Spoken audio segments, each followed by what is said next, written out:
In this video, we are going to create a custom image frame for Canva by using Adobe Illustrator.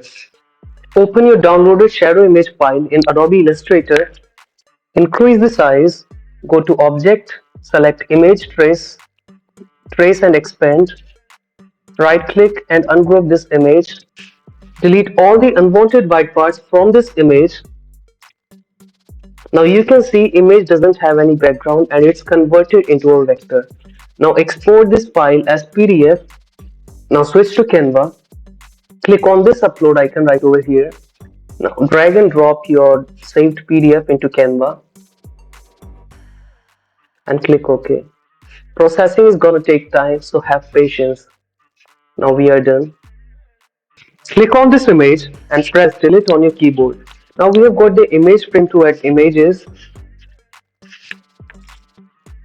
go to uploads, click upload files.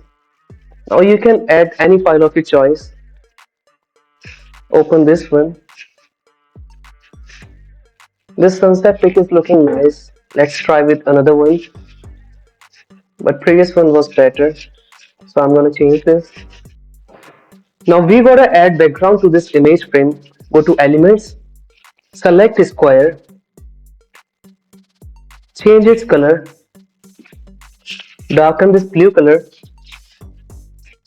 Now drag from one point of this square to make it larger. Right click and send to back. Perfect. I hope this video would be helpful to you. If you have any doubt, do let me know in the comment section and stay connected with SkillTube. See you next time.